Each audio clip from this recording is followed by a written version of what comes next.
Baddest bitch in the motherfucking game. Who the fuck? Hold on.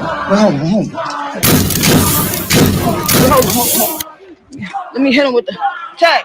Hold the phone.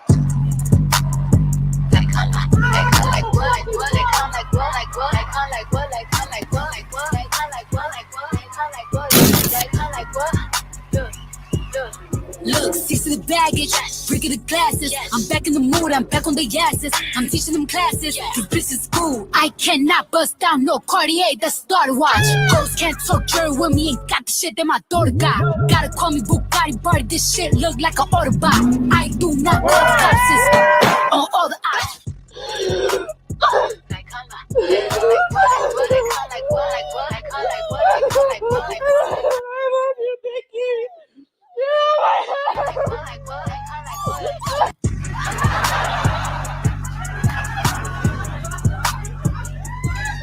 A few moments later. Hey yo, they back over again, kicking some dumb flow. This is supposed to be Pink Fridays 2 rollout time, right? Who cares anymore? Like, it's a chop. All of it's a chop.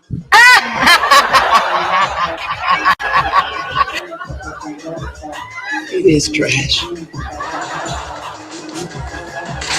And that is what gets me. Yo, you already fucking know how we get down. Let's talk about it. Y'all know how the fuck we coming through. Let's go.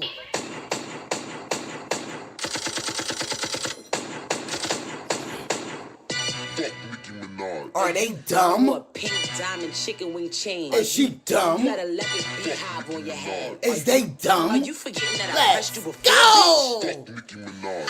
Let's talk about it. You already know every time we come up on this bitch is always that hot shit. So let's fucking know every time we come up on this bitch is always fucking federal. But let's talk about it. Take it back. BX. BX, You know I rep that. bitches step back, I'm right back on my bullshit. You can bet that. Huh? I never stress that, I don't address that. Huh? Cardi B, find me, and you better check that. Them bum bitches broke. But let's thank the haters, cause they out there getting their bills paid because that's all they got to talk about. Let's go. And I want to thank my haters too because they be downloading my stuff so they can hear it And talk crap about it, but it benefits her. They never ready to talk about it, okay? Still winning because they never ready to talk about it.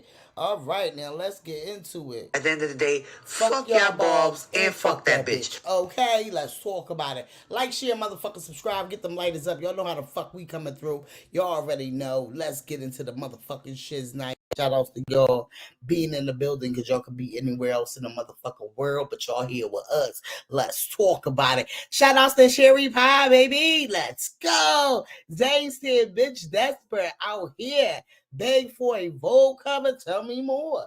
Now head to beg Rihanna for a verse. Woo, where you get that info from? Let's talk about it. I know she can't stand alone. Let's talk about it, okay? Because you know she always the common dynamic that they never ready to talk about it. Gloria, baby, let's go. Retriever, boo, let's talk about it. We got China up in this bitch. Let's go. Carrie, baby, they never ready to talk about it. Janice, baby, you already fucking know. And shout outs to LaCole, because you know she always put the motherfucking shiz naives in the motherfucking chat, okay? She said, much love, Birdie Game family. You already know how to support. Tell me more, 215. Like, share, sub, hit that bell button. Coming into the chat. Welcome new members. Are y'all ready for the hottest live show ever? You better be. It's already federal. Show some love as y'all coming into the chat. Bring a +1. Shout outs to LaCole, baby. They never ready yet. Latasha, boo, let's talk about it. Okay, LaCole, baby, you already fucking up. Come on now, you about to make me finish my shit from yesterday. I was trying to detox today because I was on yesterday. That's why we couldn't go live. Let's talk about it. Okay, so let's jump into the shiz naives. Y'all already know. We about to get into the shiz naives, okay? So the nominations came out for the Grammys, and y'all already know we're going to to get into that because motherfucker wanna, still trying to play catch up, and our girl already been there, done that. Ain't nobody pressed nor mad about it either. Okay, it is what the fuck it is. It's a giver to an era, and we're gonna be here and let's talk about it. Okay, y'all gonna let us know how y'all feel about it, and we're gonna talk about it. Okay, we ain't holding nothing back. We on these bitches' ass because this is all they want to talk about is none of those girls that was flourishing and still is fucking flourishing ain't making to the nominees, but we on they fucking ass. Don't even worry about it, because they will forever play fucking catch up. Okay, they never ready to talk about it when it comes to these girls. Let's go. So you already know we're gonna get into the news, and then we're gonna get into just a bunch of every little bit things that was going on. I really don't care about that Krishan and shit. This is like a little stupid, but we gonna talk about it. But the first thing first, we're gonna get into is a couple news topics, and then we definitely gonna be get right into what we is here for. Okay, so the first one on the topic for the news is Dr. Umar, child. Let's get into these jokes and laughs and everything else on this glorious Sunday. Okay, green shirt Umar was on Demon Time. Fuck that. With my message. Thank you, Sister Avanti, $10 coming on the Cash App. Thank you, sister. Next time, make it 20, but thank you for that 10. I know you barely had that. Fucking thank can't. you, sister. Oh my gosh. As one brother the other day said, Dr. Umar, brother, I love you. I follow you, brother. I married a white girl 10 years ago, brother. Well, brother, until you unmarry her, it's best you stay over there, brother. I appreciate you and I love you, but you are no use to me with that white woman on your arm, brother. No disrespect to her. Brother Witt, $25. Thank you, brother. You canceled the payment? Brother Witt, you canceled your $25? Must have a white girl. It's okay, brother. Love you anyway. But anyway, I don't have to pin it because I done already told you what it is. Don't be lazy. $ FDMG school. Don't be lazy. $ FDMG school. We appreciate $1, but we would rather have 10. We appreciate $20, but we would rather have 50. We appreciate $50, but we would rather have 100. We appreciate $100, but we would rather have 200. We're trying to renovate a school, brothers and sisters. Before I continue with my message, and choosy, I fucking can't with Dr. Umar, yo. Next time, make it $20. He said the way I went ahead and cancel my $10 too. Somebody canceled their motherfucking $10. This nigga said you must got a white girl too. I fucking can't. I can't. Dr. Umar is fucking funny. I fucking can't. Let's finish this shit off. That was a nice start off our fucking day with this motherfucker Dr. Umar shit. Cause he said, I'll be glad if you said $1, but I'll be rather $2. Then he went from $5 to $10. Then he said $10. This nigga went up to $200 motherfucking dollars. He needs somebody to sit. I fucking can't. So I was married to a. Okay, let's get into it. They said this was just a crazy aftermath. Okay, let's get into it. They said life after being married to a 90-year-old lady. What the fuck? Oh, I want to hear this story. He says, so I was married to a 90-year-old lady before. Let's get into this. A 90-year-old lady before. Gonna say this right now. I've talked about this before, but I'm gonna give you guys a summary just in case you guys don't know. I was homeless at the prior age of 18. I had just beaten a very horrifying battle on my body with a very debilitating disease, and my mother had kicked me out immediately. So I was like, well, this sucks. So after I got kicked out, I was homeless, living behind a bakery and visiting a hospital. Ended up hanging out with this old lady. She said, hey, I would like to spend the last few years of my life with somebody young and handsome. Would you like to spend the last days with me? And I said, sure, 100%. Ended up getting married to a 90-year-old lady. She housed me. It was nice. We ended up doing a lot of events. We went hiking. We went camping. We did a whole bunch of fun stuff. It was amazing. This is around the winterish time, so we had to actually travel and do a lot of things. It was amazing. It was fun. She ended up passing, ended up getting her house and things of that nature. So that's the summary of everything. A lot to throw at you, but I just want to talk about the aftermath of everything because everybody always asks what happened after it. Firstly, grandchildren. Everybody always asks about the grandchildren. They hated me. There was no question about how much they despised me. They didn't enjoy me at all. They said, "You're garbage. You're a piece of trash. I hate you. I hope nothing good happens with you." I'm just like, well, curse my name, why don't you? Quite all right. Didn't really mind that. So after all that happened, I ended up having to go through this whole legal battle, this whole legal process about this entire situation. After the legal battle happened, I was like, well, I win because we ended up consummating the marriage. Things of that variety. One, I'm going to point this out right now. Margaret, for the sake of it, that's what I'm going to call her today. Margaret was not a groomer. She helped me out. You've probably never been homeless before. It's horrifying. It sucks. You don't want to be out in the cold and winter. It was terrifying. And that's basically the situation there. So what happened after all that? Why don't I have the house? You're probably thinking to yourself, well, this is the house. This is the house. This is not the house. This is not the house. I was like 10 years ago, maybe at this point, 9 years ago. No, this is not the house. The house, I sold it. What? Sold the house because it was huge. It's a big house. Couldn't deal with cleaning all that. I'm not going to clean a house that big. Also, she had a bunch of animals. She had like 9 cats, like a lizard, a dog. I ended up giving the house, giving the cats and stuff away to neighbors around the house, to kids and things of that nature. I didn't keep any of the animals. Didn't keep any of them. Couldn't take care of them. I'm not going to be homeless with an animal that's goofy. Like if I'm homeless with a dog, I'm worrying about the wrong roof. Really, I am. So I'm not going to do that. So after that, I ended up having a great amount of money, not only from, the life insurance, things of that variety, or from also selling the stuff in our house and the house itself. So I was like, well, what am I going to do? Moved immediately to Vegas. You're probably thinking to yourself, oh, you gambled the money away. I didn't gamble the money away. I didn't gamble all the money away. What am I, a coward, a scoundrel, a fiend, a rapscallion? No, I didn't do that. What I did initially was think to myself, how can I put this money to be used lucratively? Now, I gave the money to people at diners. I gave it to people that were struggling, homeless people, just people that were in my situation, people that would never see this amount of money ever. I just gave it away because I felt like my life was already downhill. I lost somebody I had actually learned to love. I was in an emotional distress. I was in a depressive state. My life was horrifyingly bad at that point. I went to Vegas because that was the only place where I know everything was sinful. I was like, you know what? I'm just going to go to Vegas and go out there. After I went to Vegas, horrifying aspects happened. After I went to Vegas, crazy things happened. And I won't talk about that right now. I'll talk about that in another story. But that's the aftermath of me being married to a 90-year-old lady. So if you're curious about what happened after that, that's what happened. If you have any questions, just ask in the comments down below. That's my.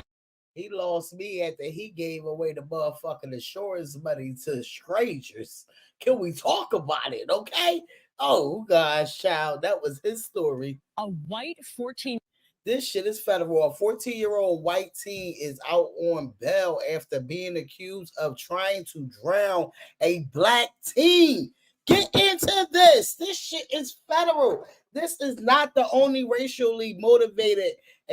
Oh my God. Against the. Yo, let's get into it. This is fucking crazy. That was attempted. Let's get into it. 18-year-old boy is out on bail after prosecutors say he tried to drown a black teenager in a pond in Chatham. And as WBZ's Louisa Moeller tells us, today in court, we learned this isn't the only racially motivated accusation against him.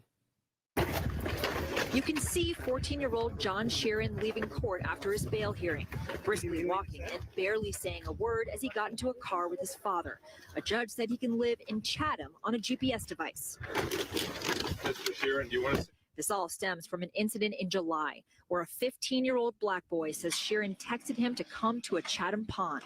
Then Sheeran and another boy allegedly threw rocks at this boy and asked him to come into the water. The young man does not know how to swim and wore a... How many fucking cases we had adults going with motherfucking other adults, but the white child and shit like that happening? This shit is fucking real. Yo, get into it. A life jacket. That's what investigators say. Sheeran repeatedly pulled him under the water, once called him the N-word, and another boy called him George Floyd. This young man, Jack Sheeran, held onto his life jacket and pulled me under the water and back and up and back repeatedly about 4 to 5 times. While doing it, water went into the victim's mouth and nose, and he could not breathe. He started to shout, "I can't breathe," over and over again, and tried to get Mr. Sheeran's hands off him. Mr. Sheeran let go, and the other child started laughing. He called him George Floyd. The boys allegedly did stop when another child on the beach swam over to intervene. Sheeran's defense attorney, Kevin Reddington, says it was reckless teenage behavior, not attempted murder. This young man has absolutely no intent to murder his friend. Is your client remorseful? Of course, absolutely. All of these details were heard in court as community members listened, and some of them say what resulted was not justice. This young man was lucky. He didn't lose his life, but someone attempted to do that. Right. Why would you hold somebody down knowing he's saying, I can't breathe? He feared for his life. Hours after the July incident, the prosecutor says that Sheeran punched a 13-year-old Asian boy in the face after that boy called him fat. Attorney Reddington says that his client apologized to that. A white 14. You see how they give up excuses? Because now if the roles were reversed, they would have definitely be charging the fucking child as an adult for attempted it. Oh gosh, this shit is federal out here.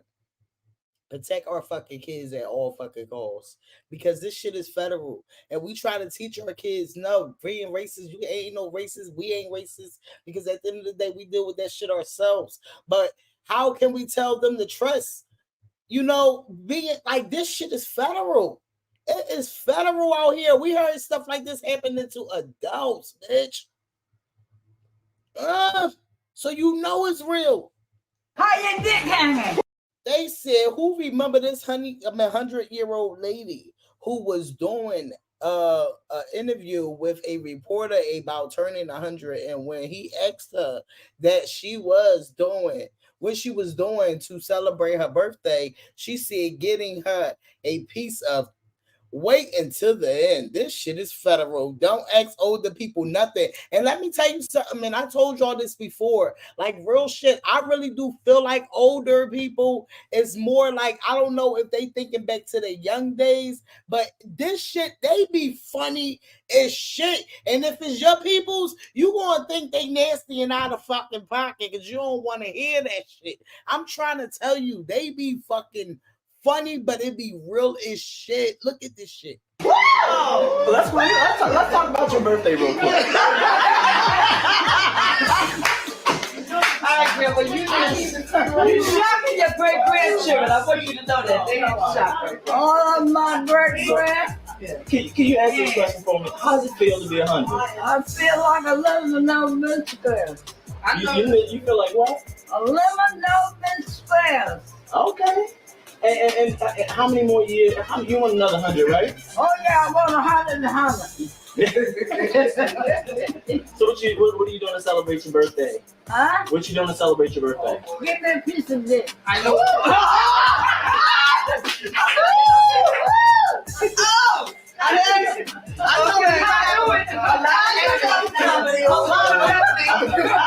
She remind me of my grandma so fucking much because they are really fucking nasty like that. You'll be like, yo, I did not want to hear that. Like, TMI. You said that's a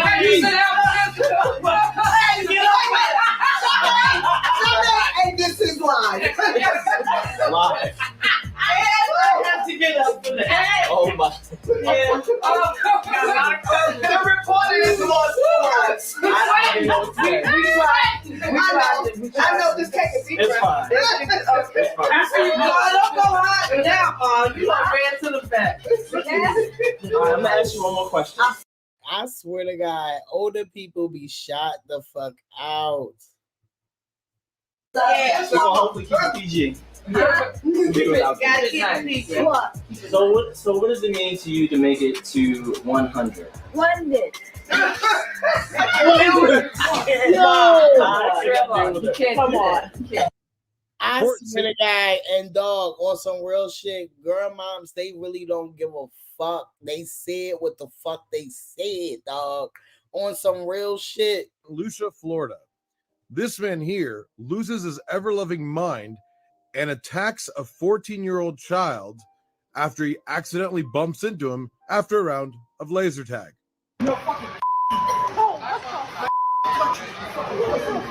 Bring your dad out. What the fuck? Yo. What the?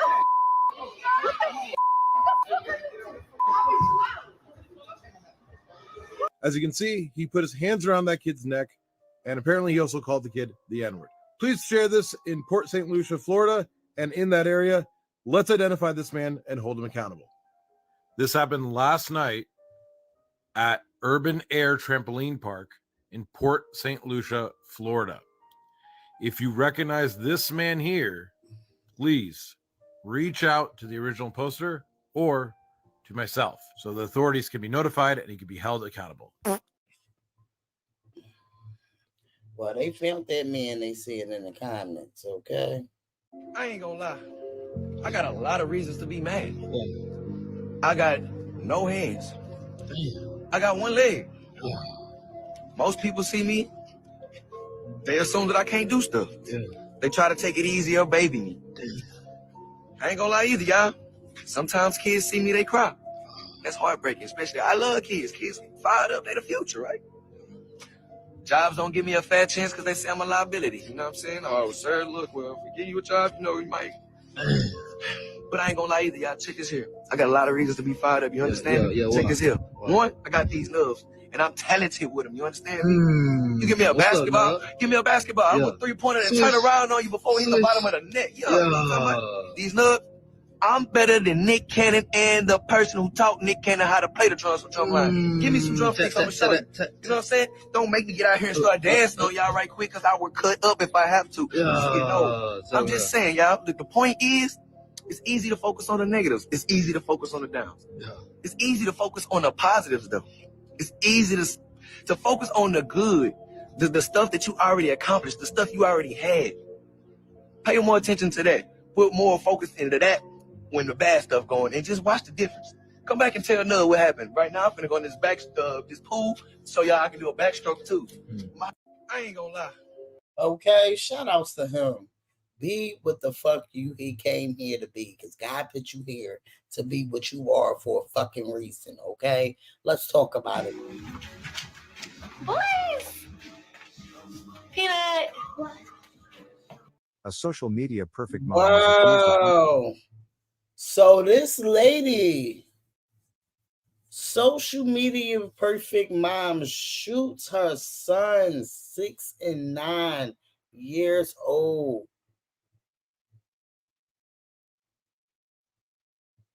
Yo, they said Tiffany wasn't their sister. Apologies for the confusion. I misheard the news reporter, okay? So let's get into this story.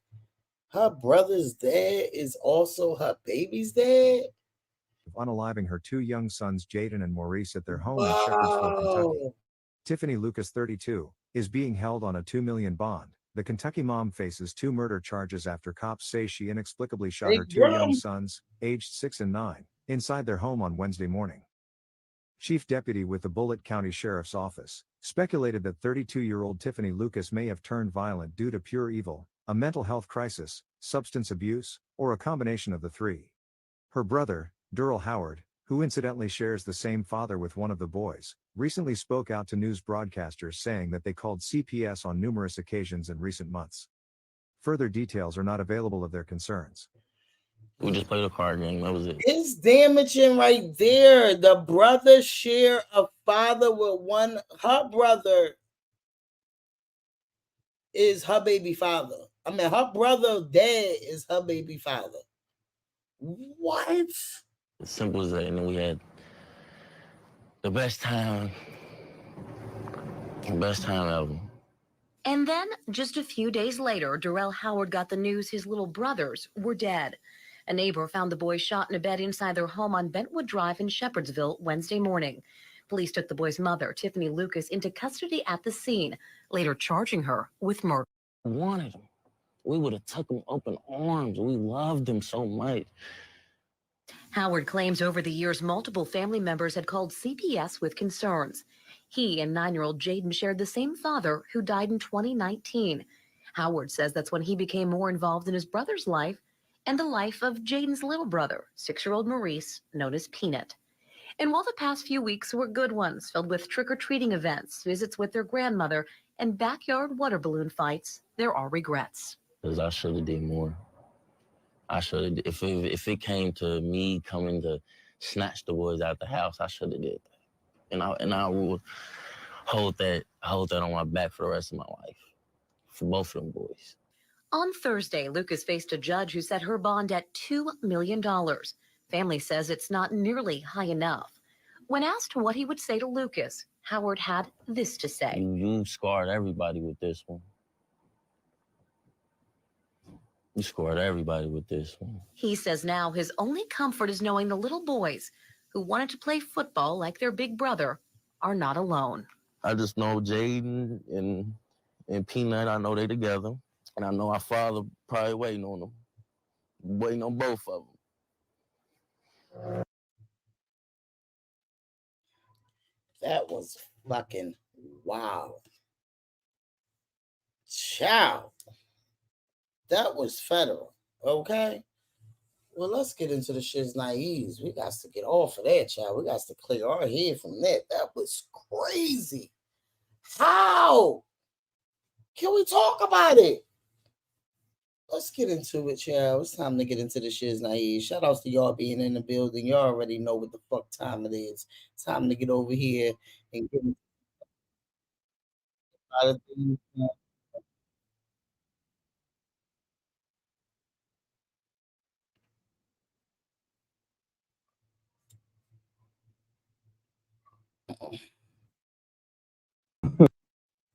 So Candace Owens, okay?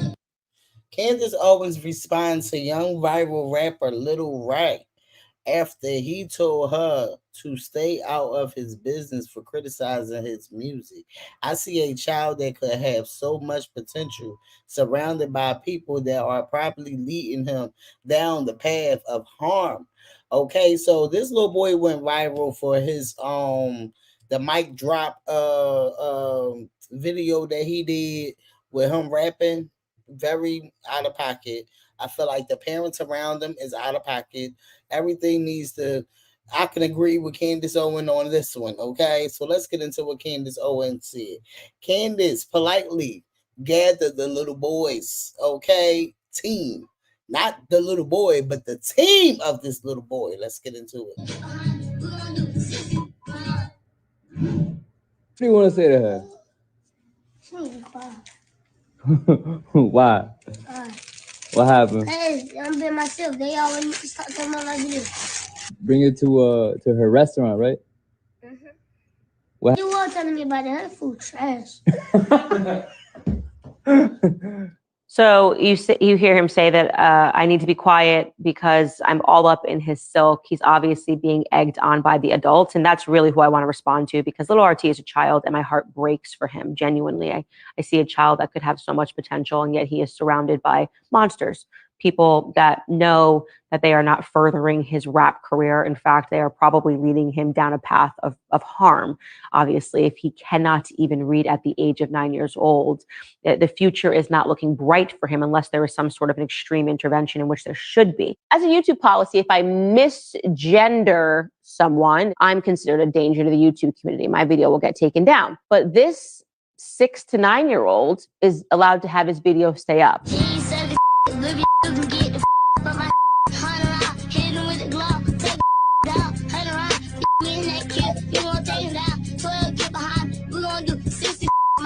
So to understand that he is basically talking about a presumably random woman who can't hang out with him unless she's willing to perform fellatio. This is a 9-year-old, okay? And he is talking about his gun, and he is talking about having 100 rounds as he runs from the police. Totally YouTube content safe.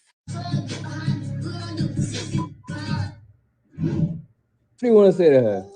Ain't never been through none of that shit that he's talking about that he could be doing and all this shit like that. And let me tell you something. One thing about Candace Owens, She's a bitch that you ain't gonna like a lot of things she say, but sometimes you can really you'll be looking at yourself crazy because you agree with her. And I agree with her with this shit. Like, come the fuck on. Be for real. And it's the fucking Come with this Big Mac. I've been slapping up young punks since way back. Full show enough, had a girl in the wake at. Action tax so we don't care what's the baby. I got it. All right, now let's get into the shiz that ease, okay? Let's get into some other topics and then we're going to get into why we're here, okay? And then I'm going to put the link in before we get into why we're here. All right, so first thing first, let's get into some new music, okay? So Meek Mills and Rick Ross, okay, came out with some new music. Is y'all feeling it? Thought I wasn't smart, they try laughing. Okay, that was Meek Mill's part of it. Y'all let me know in the comments, okay? Y'all honest thoughts on Too Good to Be True. Meek and Ross, new joint. Did y'all even listen to it? Let me know in the comments. Okay. So Scarlett is out here doing her motherfucking thing. Okay. Shout outs to Scarlett. I'm loving her and I'm loving everything she's trying to do for herself and not to be in no bullshit out here. She's not in no beef. But she done pulled out her song Blick. Okay. So is y'all with it or what? Little dummy got caught with his knob. Little dummy get put in the box. Bitches be talking, but bitches be pop. Give me leg. Give me leg. Move them hips like I need to see you play. Give me leg. Give me leg. Move them hips. I need to see you play. Another dancing song for the kids to stay active. I ain't even mad. It is what it is. She keeping the rotation going. She ain't stopping. She ain't slacking. She's still rolling.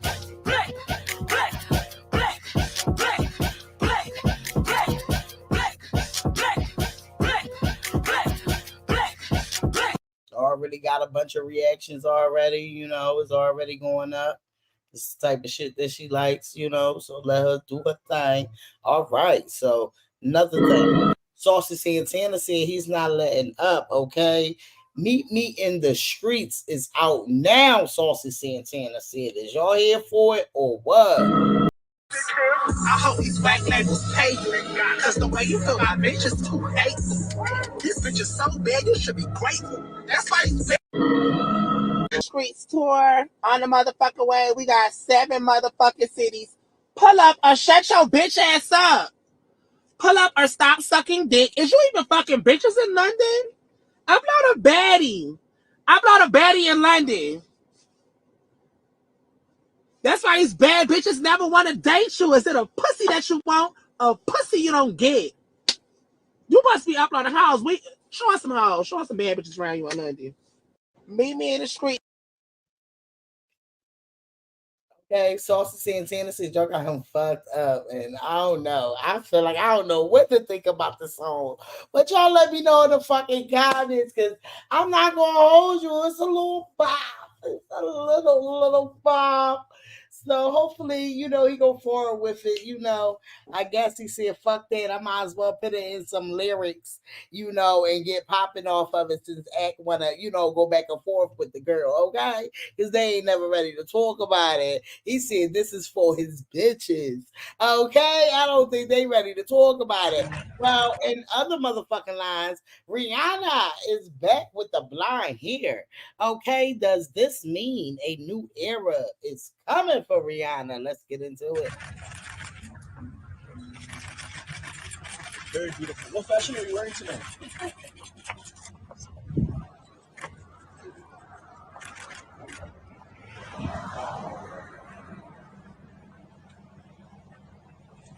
We're gonna read. The side stripe is over.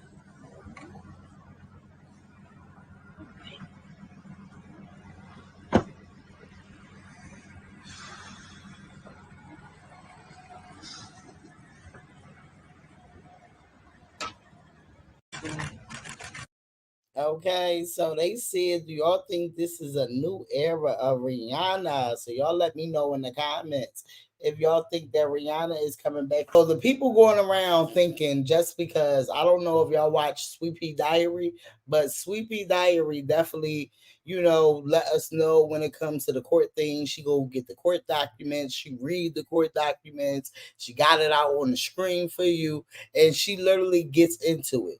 So basically, by they saying that the case was terminated, the people trying to make it seem like because, My Radio, the biggest fan base that Cardi have, because My Radio is always on everything Cardi do at all fucking time for her to not even like this fucking girl, okay? So you already know she always on an update on a Cardi B.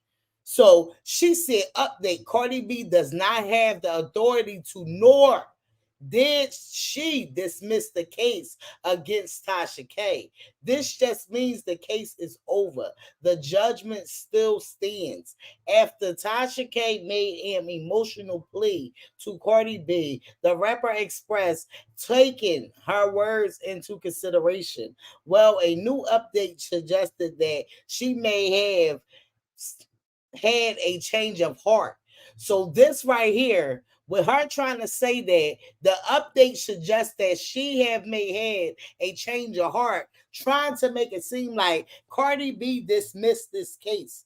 Okay? Like I said, I'm gonna give y'all a little snoop, but Sweepy Diary done broke it already fuck down. Okay? When it comes to the documents of anything, when it comes to the court case. So you basically trying to say, because they saying that the civil case is terminated, that basically Cardi dropped the fucking case on what she owed Tasha K. Trashy K. Which is false.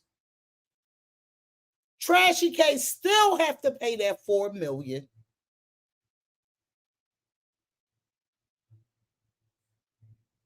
And this is the bullshit right here. This is the bullshit right here. So they want to try to put it in direction that, because you had a lot of people come out like, Cardi better not, drop that case with Tasha K, because I feel like she just was, we all felt like that. But what they trying to put out there is trying to make it seem like, Cardi dropped the fucking case with Tasha K. So now, no, she didn't. That girl still harassed her until this fucking day. Okay? A lot of the narrative that's out there, the Barbs did it, but no, Tasha K played the big part in that shit too. They never ready to talk about it. She played a big part in the narratives that these people have out here. Get them lighters up, because we here. Let me put the StreamYard link inside the chat. But that is what's going on with the case. Like I said, if y'all need some updates on what's going on with this case, Sweepy Diary just put a video out. She had the court documents on the video. She definitely spread it the fuck out and read every fucking line on the document and let us know what the fuck it meant, okay? So talk about it, okay? They never ready to talk about it. So then they're going to say the courts confirmed that the civil case has been terminated. So, the Barbs love the, Cardi ain't out here really doing too much. So they love to spit narratives, because that came right after, a bunch of this Grammy nomination shit came. Okay. So the Grammy nominations came out. Okay. Give me a second. The Grammy nominations came out, and Armand was the main one talking about, this, that, the third. So Grammy nominations came out. Nicki Minaj Grammy nominations. She got the best rap song, which is Barbie World. The best soundtrack for visual media. Basically, she is nominated for all the Barbie World stuff. Okay. So all of that came out. The Barbie World shit. So you already know Barbie is really connected to the original Barbie shit that's going on. Okay? So My Radio, like I said, somebody that loved to report on Cardi but does not like Cardi, built a whole fan base off her talking shit about Cardi and them loving it because they hate a fucking bitch doing her motherfucking thing and ain't playing yes ma'am to these motherfucking people. Okay? Can we talk about it? So my radio posted the Grammy Recording Academy Grammy Awards. Okay? And mind you, out of all these songs, Cardi really only got Bongos. We already knew Bongos was not going to be on there because that just was released this year. Tomorrow, too, is Gorilla Song. But which should have, you know, it was like 2 years, I'm going to say. So the most was Put It on the Floor. So we already knew this. We knew a lot of these songs wasn't going to make it because a lot of them is fresh. But most of them that was able to get nominated was not even Cardi's song. So she said, for those wondering, the Flourishing Crew was not nominated for a Grammy despite multiple submissions. So they try to make it seem like, oh, they sent in all these submissions for the Grammy nominees, and they didn't get nominated for none of them. It's a give it to her era.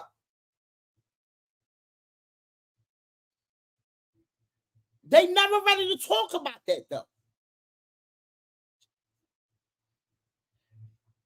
Okay? Can we talk about this? Hold on. Barney did that. They will forever play fucking catch up when it comes to Cardi. So Cardi B, aka the first solo woman to win a Grammy for the best rap album, the first female rapper with the multiple solo Billboard #1 records, the first female rapper to receive a diamond certification on multiple songs, the first female rapper to have a song go diamond, bitch. These bitches will forever play catch up. First female rapper to cover a U.S. Vogue, bitch, that these bitches is begging to be on today. Can we talk about it? The first solo female rapper to hit #1 since 1998. The first female rapper to win BET Album of the fucking Year, bitch. The whole album was a fucking Grammy. Can we talk about it? The whole album was a Grammy, bitch. Period.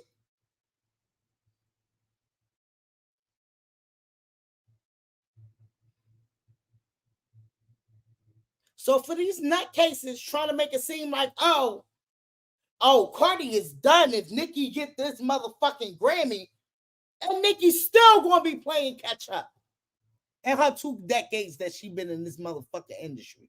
And Cardi only been the fuck here less than a fucking decade. Can we talk about it? These girls came out here to do what this bitch told them to do in order to be the queen of fucking rap. You gotta sell records, you gotta get plaques. And our bitch been getting plaques. She been selling records. She been doing all the shit that this bitch is now coming out the last 2 years playing fucking catch up off of somebody else's dime. Can we talk about it? Huh? Tell them again, nigga. Kick rock, bitches. Because we still want to be good. Understand that.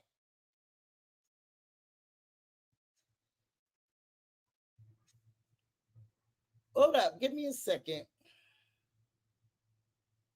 Damn, where the fuck did I go?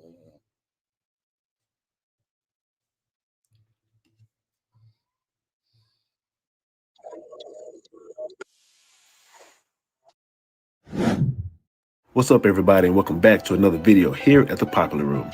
Now, if you're new to the channel, make sure you subscribe and hit that bell so you'll be notified whenever we post new content. And if you haven't already, please make sure you check out all the previous videos we've done so far on the channel as well, and we have a lot more yet to come. As of lately, there's been so many conversations surrounding the female rap industry, specifically Cardi B's position in the industry, and I think it's time we talk about it. Now, female rap has been dominating in a way lately that hasn't been seen since the 90s/early 2000s era of rap, and it's been refreshing to see so many rap girls of different styles, lyrics, and personality come in the industry and dominate the way that they have been. Cardi's presence has definitely impacted the layout of the female rap industry in more ways than most people are willing to admit, which we'll talk about in this video. So let's get started. Female rap has always been a second thought when it came to the industry, as female rappers has historically had to overcome a lot to be treated as equal or to be placed in the same conversations as their male counterparts.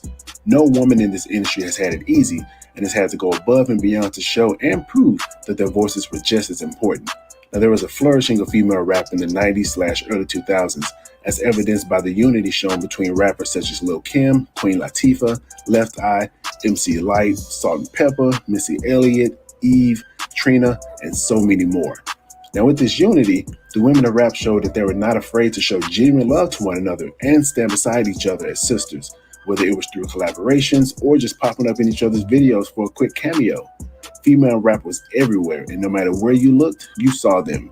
Whether it was musically, on TV, in movies, on magazine covers, award shows, the face of brands, wherever you looked, you saw a female rapper dominating in some area. As things began to change within the music industry, the emergence of Nicki Minaj back in 2007 began to usher in a new era of female rap, and what many had hoped to be the continuance of female rap unity. However, it became quickly pointed out, specifically following Nicki's beef with rapper Lil' Kim at the time, that Nicki had no plans to continue on with this female rap unity, as it became obvious that her goal was to be the queen. Now, in her own words, when beefing with Lil' Kim, Nicki rapped, "Competition, why yes, I would love some. Why the mad cause they run done." Nicki and Kim's beef would go on to popularize this idea that female rap was all about beef, back and forth subliminals, and battle, despite so many years of the rap girls genuinely loving one another. There was now this idea that there could only be one, and with times changing and the music landscape expanding, so did people's stance when it came to female rap. Eventually, Lil' Kim was shunned, and Nicki had taken over.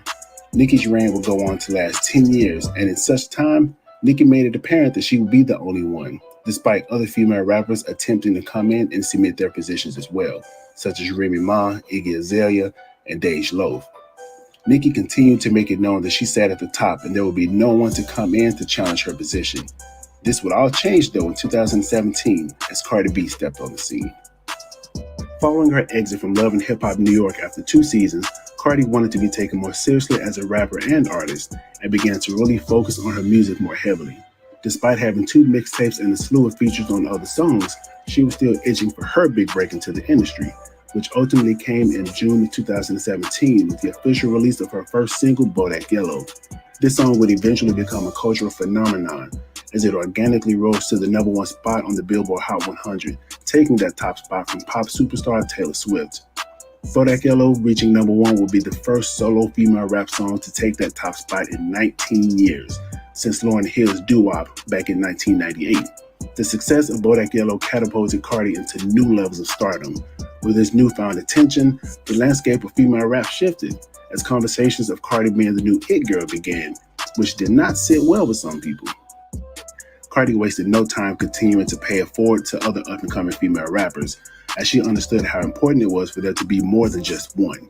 If we take it back to 2018, only a year into her career, Cardi would begin to put other female rappers in positions to win. In November of 2018, Cardi launched her first collaboration with brand Fashion Nova, in which she slated only female rappers to perform at the launch event. On the bill to perform, Cardi handpicked Saweetie, City Girls, Dream Doll, Brianna Perry, and Cupcake to perform. However, due to some conflicts though, Cupcake backed out, but she still sent her thanks to Cardi for the opportunity. In 2019, Cardi embarked on an arena tour, and as an opening act on this tour, Cardi tapped in rapper Saweetie, in which Saweetie would go on to thank Cardi for the opportunity. Also in 2019, prior to going on stage for a concert, Cardi took to her Instagram to show love to female rappers whose raps are filled with content and substance, following an online debate from producer Jermaine Dupri, who said the female rappers of the time all rapped about the same thing, and it was like strippers rapping. Cardi will go on to specifically mention rappers such as Rhapsody, Kamaya, Chica, and Tierra Whack, challenging blogs to speak more about them as well. And let me tell you about some rappers that are really fucking dope, that be rapping their ass off, and I don't feel like they get the recognition that they deserve. Throwback, Kamaya, Rhapsody. There's this girl called Oraniku. Blogs. Y'all need to start putting these girls on y'all blogs, because I know y'all watching this. Put these girls more on y'all blogs. These same rappers will go on to thank Cardi for her presence and for showing them love unprovoked. Shout out to Cardi, man. That's dope that you did that. That's the second time you've done it for me. I know you did it when Layla's Wisdom came out, but it's just dope for you to have the position that you have and the platform, and to show love to myself, Tierra Whack, to Orinka, to, just any other artist. I've seen you do it before today. I've seen you do it with City Girls, and I always talk about it in interviews when I'm asked about you. But, even besides that, I dig you because you real, and I think that's dope. Now, throughout her years, Cardi would continue to show support and love to other female rappers, whether it be through reposting their music on her Instagram, posting about them on her Twitter, or passing along opportunities that would in return have brands and other outlets reach out to other rap girls to fill that vacancy. Cardi has never been afraid to say, if it's not going to be me, it should be her, instead of it's going to be me and nobody else, like others have done in the past. Cardi has rejuvenated the female rap unity of the 90s/early 2000s that a lot of us grew up on and got to witness firsthand. Cardi has shown that she's not intimidated at all to stand beside other female rappers as well. We've seen even more female rap collaborations take center stage as well, from Doja and Sweetie, Cardi and the City Girls, Flo Milli and Rico Nasty, Lizzo and Missy Elliott, Bree Runway and Missy Elliott, Lakia and Lotto, and so many more. Specifically with the release of what's noted as the most dominant female rap song in recent history, WAP, a collaboration with Megan Thee Stallion, the music video featured up-and-coming female rappers Ruby Rose, Lotto, and Sukihana. Following its release, Cardi would do an Apple Music interview with all women present, giving them the opportunity to get their faces, names, and music out there. And with the stamp from Cardi, it did just that. All women have spoken out about how being in this video and getting that nod from Cardi has helped their careers.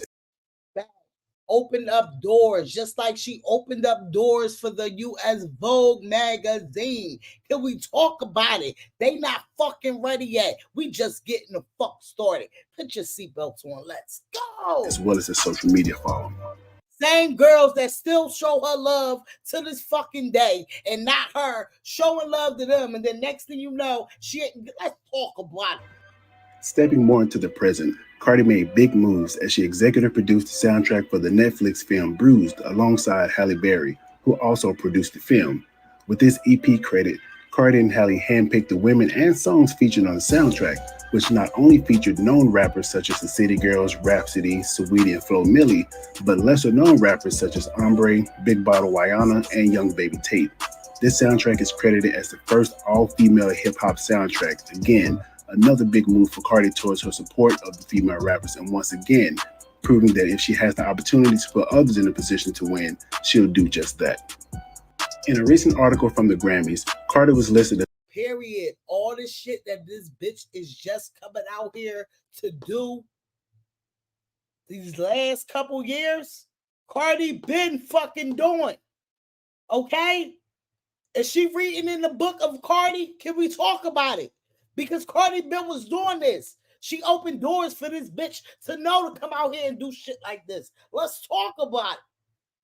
as one of the top 5 women essential to female rap, being credited for pushing female rap to new commercial heights. The article also mentioned how Cardi's commercial success ushered in a new era of mainstream domination and profitability for female rappers. They also went on to note that Cardi's commercial success, brand partnerships, and social media appeal helped break hip-hop's one-woman superstar at a time mode by proving female rap's lucrative potential to the masses. Now, if this doesn't speak to Cardi's power, I don't know what does. There's so many girls right now getting their shine, and in large part, we associate that with Cardi's dominance, as she's continuing to open the doors for others. We have girls like Megan Thee Stallion, Doja Cat, Saweetie, Lizzo, the City Girls, Lotto, Rhapsody, Chica, Lakia, Kamaya, Dream Doll, Erica Banks, Flo Milli, Bree Runway, Rico Nasty, and many, many more, all making their presence known. And there's so many different flavors and vibes for whatever fits your musical taste. Now, just to be clear, listing those names does not mean or does not infer in any way that Cardi has helped start those girls' Period. careers. It's more so to point out how many girls there are now since Cardi has been in this industry. Since Cardi B, Billboard has seen the most number of female rappers charting simultaneously on the Hot 100 than ever before. Can we talk about it? Because before they wasn't thinking about the numbers. That's why this bitch was so mad, because Cardi was doing the numbers. Cardi was doing the numbers. Can we talk about it? Let's get into Billboard. In 2019 alone, the Billboard Hot 100 saw 8 female rappers charting songs that year. The most to a bitch that was out since 2006, 5, 4, whatever fucking year she came out. 2019 is when the most female rappers with Billboard Hot 100 entries this decade, and that was 2019. They never ready to talk about it. That's why they mad, and that's why they still gonna be playing catch up. In memory at that time.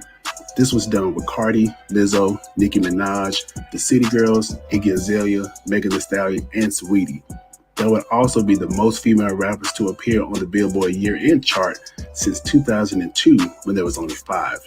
Now, since then, other female rappers such as Doja Cat, Lotto, Erica Banks, Coi Leray, Young Miami, and Bia, among others, have all charted songs on the Hot 100.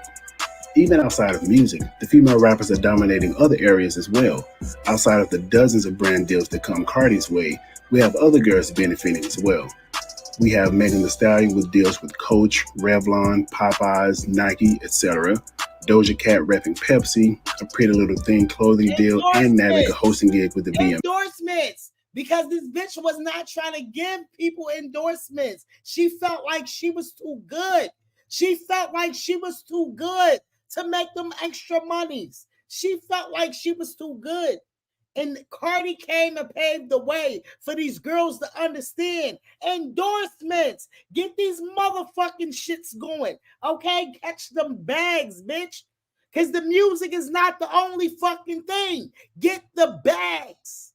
Maze, Rico Nasty's makeup collaboration with brand Il Maquillage, Saweetie with her McDonald's deal, Pretty Little Thing deal as well, and recently hosting the 2021 EMAs, just to name a few. Now, following the success of Cardi's Facebook show Cardi Tries, we've seen Megan Thee Stallion with her own show through Snapchat and Lizzo with her own show through Prime Video. And recently, with the success of Cardi's recent Playboy deal, seeing a 125% increase in revenue and a whopping $69.4 million revenue in the first. And mind you, she just did, and this was about a year or two ago when she was doing those ones. She just did the fucking whip shots, and then she gave them the most fucking growth with the whip shots, and then she did the Skims, Kim Kardashian line. She increased the most revenue for that motherfucker when she hopped on there. Can we talk about it? First quarter of 2022, we've seen other female rappers follow suit by joining similar brands. Cardi has been able to show and prove that by investing in female rappers again, it can become a lucrative business. Now, when was the last time we seen female rap this dominant? I'll wait. Considering all she's done since 2017, this is why so many other female rappers respect and admire her, because they understand that Cardi truly is a girl's girl. We've even recently seen rapper Lotto speak on how seeing Cardi perform live has pushed her to be as dominant on the stage as well. Whose show did you watch that set that bar for you? Inspiration. So when y'all say, oh, Cardi did that first, because she was inspired. Lotto Ben said that, okay? So we're not going to keep that narrative, because these girls are really cool. They not with this, oh, I just want to be with you for that bag, or we just going to look good for the camera. In reality, bitch, what? That you were like, this is the caliber I have to perform at. You know what? I did Rolling Loud, Miami, and I want to say maybe like 2018-ish. It was like 3 p.m., hot as hell. And I waited all the way to the end for Cardi B to perform. I stuck around in that hot sun. I was like, no, I got to see Cardi perform. Yeah. And I just seen her like put on a show. Like it was actual entertainment, dancers, choreography, and she did this like water bottle trick. And I was just like, she really had me entertained to where I wasn't caring about the heat or standing on my feet all day. I was entertained. So I took that and ran with it. I'm like, you know what? I want to put on a show too. Yeah. Cardi has made a way for herself not just in music, but in television, movies, fashion, marketing, branding, and other soon-to-come areas. Cardi has not allowed her star power to get to her head and inflate her ego, and she continues to be as humble and thankful in 2022 as she was back in 2017. With this, Cardi has not been afraid to share the spotlight with her counterparts. Now, this is why Cardi is important and was needed for female rap, and why she will continue to see the success she deserves, as the industry is noticing this as well. Facts, okay? Can we talk about it? Now, let's talk about Cardi paving a fucking wave for these bitches for the U.S. fucking Vogue, okay? Cardi opened doors, bitch. Cardi opened doors, bitch. Shout outs to this page right here, because Cardi opened doors. Howdy, how are you guys doing? Now, this is a opinionated video, so I'm going to let you guys know this off the rip before y'all start in the BS with the BS about the BS. I don't got time for it. This is my opinion. You don't like it? Okay, whatever. So I'm speaking about, first and foremost, congratulations to Nicki Minaj on being the cover of In Vogue, right? Congratulations. Stats right before I speak my mind, okay? So Nicki Minaj is the first female rapper to grace a solo cover on American Vogue. Now, Barb's and Barty Gang was going at it because Barty Gang had posted, Cardi B. Because period, we ain't going to keep saying she was the first because now she just fucking doing it. This is what these motherfuckers do. They always try to point out, oh, she was the first. She was the first because she just fucking doing it. No, bitch, it already been done. Fuck you talking about? And they said posting Cardi Vogue cover just to find out that not only is it not even the official cover for that year, her cover was one out of 4 covers, and that somebody else had the front page of the cover of that year. So they are basically saying that, Cardi cover wasn't really an official cover, and they gave a bunch of different excuses as to why Cardi B's cover did not count, and Nicki Minaj cover counts, and it's a solo cover of American Vogue, and I'm here to speak on it. Now, is Cardi B opening doors for Nicki Minaj and the other rap girls? Were, there ever a Vogue situation with a... Now, let me tell y'all something, because I'm just hearing this as well as y'all just hearing this. I need Carrie in here, because I think Carrie the one that sent this, okay? Let's talk about it. But I'm just hearing this as well as y'all just hearing this, so we're going to read this out together. Female rapper since Cardi B, since before Cardi B? No. Now, Nicki Minaj has been in the game for a very long time. She is loved in the game, and a lot of people know of her. However, with all of that acknowledgement, she was not on Vogue at all. Now, I remember when Cardi was on Vogue and Nicki Minaj had did an interview with Joe Budden. I'm gonna play my rerun of my video. Can we talk about it? Thank you. Come on, play it, bitch. And what I had to say at that time, so you guys can understand where I'm going with this video.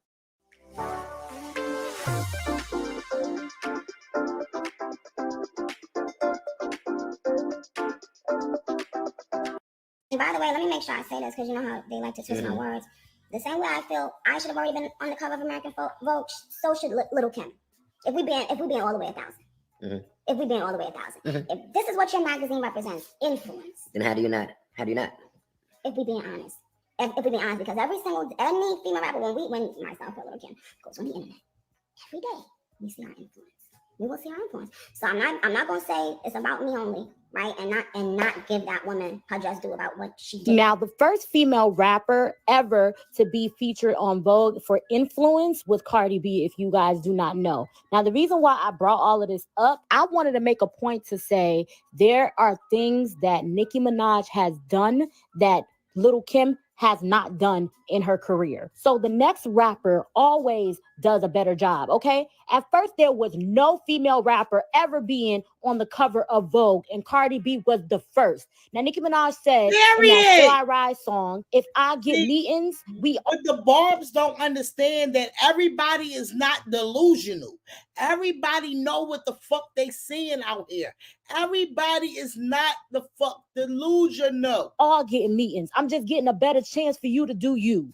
So every chance she gets, she wants to discredit this woman. Every chance she gets, she wants to make it seem like this woman is not worthy of the things that she's getting. None of us would be getting it. No female rappers would be getting it at all. Right. So if Cardi B opens the door, maybe now you can be included. Maybe now a Lil' Kim can be included. Are you upset because you were not the first, or Lil' Kim was not the first? If I wear pink hair and Nicki Minaj been wearing pink hair and people start noticing me and I can point and say, hey, Nicki Minaj wore pink hair, people are going to be like, oh, because if it was not for me, people would not notice you. They weren't looking at female rappers. There's influence there. For somebody to see Cardi B and then considered rap, period, that's a blessing. So to say, well, it should have been this person, no, it's Cardi B. And that's who they chose, who God chose for it to be. And now because of Cardi B, other women after her will be getting a chance. And that was Nicki. And that it was hello Minaj's commentary, how she felt as though for influence, for feature, it should have been somebody else. Should have been Lil' Kim. It should have been her. It should have never been Cardi B. So it's kind of hard to really sing her victories and say, hey girl, good job, because Cardi B could not been happy. I don't give a damn if it was a feature. I don't give a damn if it was like a 30-second of the fact is that Cardi B opened up the door. She was the first. She was the first to even have that connection. Nicki Minaj has no connection to Vogue. She didn't have that prior. When Cardi B kicked the door, Nicki was able to be the cover. Shout out to Cardi. Come on now. I don't like that. I really want people to just be fair. Let the girl have her glory. Let the girl have her praise. When the girl was happy about that Vogue, Nicki Minaj wasn't happy. She went and did that interview basically on some hate and shit, feeling like, well, Lil' Kim should have been, the one for influence, and I should have been the one for influence when they picked a Cardi B. So it's like, damn, girl, damn. Now it's cool when you do it. She criticized TikTok. Now she's a TikToker. She criticized Vogue. Oh, now you on Vogue. Everything that she was shitting on and, spitting on and saying that it was not cool to exist, that. What did I say? What did I say? A lot of shit that she was fucking denying and she didn't want it and she felt like she was too fucking good for all that shit. These girls was out here doing it. This is why now it's given to her, because now whoever come, if she feel like that they are it's good enough to come in the presence of her about to bring her album out, and now she needs to get all these interviews and inside the spaces that she felt like she should have got it first and not Cardi B. That's a fucking problem that she have with her motherfucking self. Okay? That's the problem. She wasn't loved. She was, oh, no. This is what you're bigging up now. Oh, it's cute now. Because Nicki's doing it. Because Nicki Minaj is doing it, so it's fun. It's okay for the girls to do it now. It's okay if they do it after Nicki, so it can look like, you're the main source of influence. No, Cardi B is. Cardi B is the main source of influence. Same way you influence a few things too, but don't knock the next person's influence just because you didn't have the opportunity to, make that situation happen first. Okay?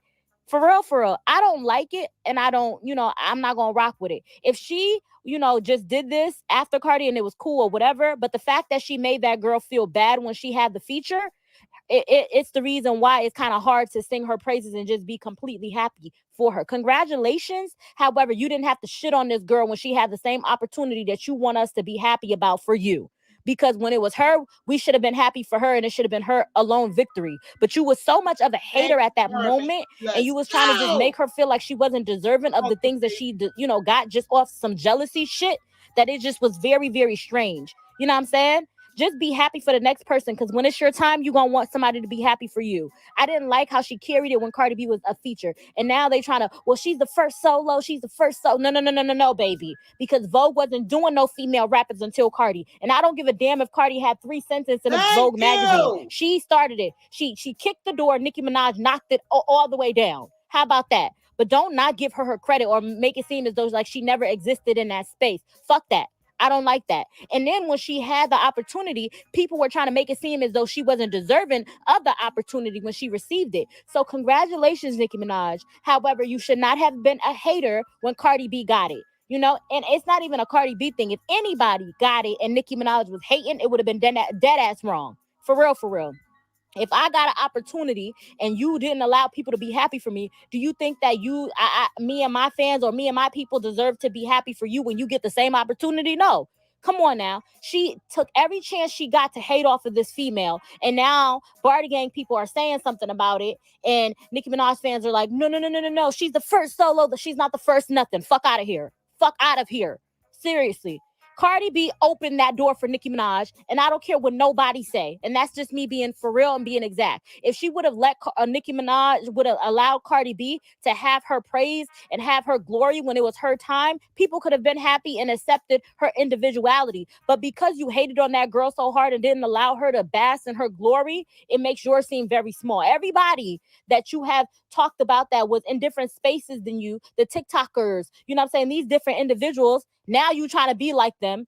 Just say you don't understand social media and that just didn't exist during your era and leave it at that. But don't try to shit on everybody else's path or how they doing certain things, you know, and as it's benefiting you. When you doing it now, it's cool. Now y'all need to go jump back on it because I'm doing it. I don't like that.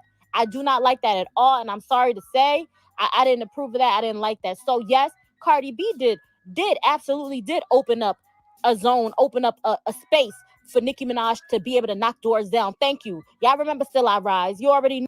You already fucking know. Shout outs to her. Her name is Demon. Okay? She right here. So I'm going to put the link inside the chat because I like her. I ain't never seen her page before, but we just checked her out, and shout outs to, I think it was Carrie that sent me this. Okay? But let's talk about it because this is the bullshit that she literally, you know, throws rocks and hide her fucking hands. How are you guys? I don't and never have condoned that. We have an amazing album right around the corner, 12/08/23.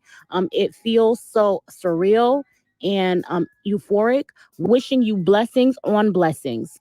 While I found that to be beautiful, a lot of other people did not share the same opinion. I want to talk about a freelance writer living in Toronto, Ms. Thompson. She also counts herself as a cultural critic with a focus on hip hop, and with her insight, she has built an audience via her personal website and social media feeds. Now, Ms. Thompson's, intentions in posting her tweets was to spark a conversation. She wasn't trying to start any drama or offend anybody. She was just giving her opinion. She said, you know how dope it would be if Nicki put out mature content. Ms. Thompson wrote to her, I think she at that time had 14,000, or so followers at the time.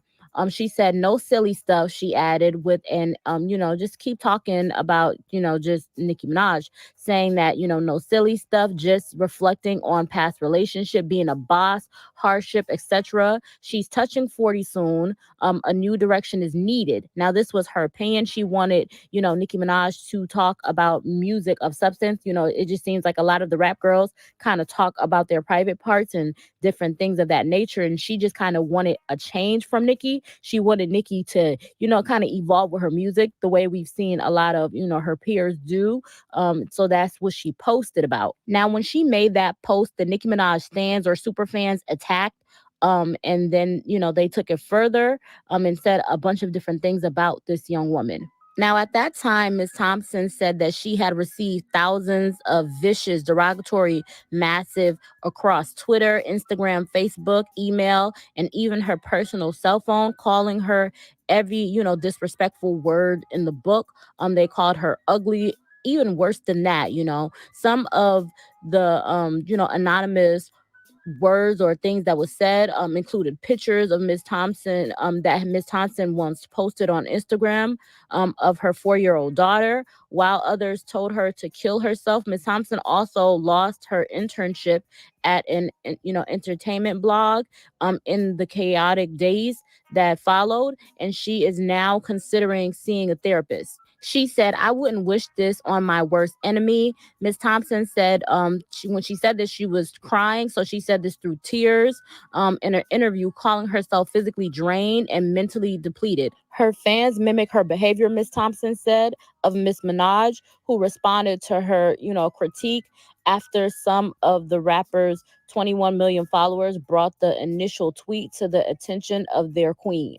In response to Miss Thompson, Miss Minaj started, posting a list to Twitter of her own songs that she considered mature. But in a tweet the next day, Miss Thompson revealed 2 direct messages from Nicki Minaj, such of it, it had a lot of, I would say, unprincipled language in which the rapper called her ugly and, implored. And she just, said that she was jealous.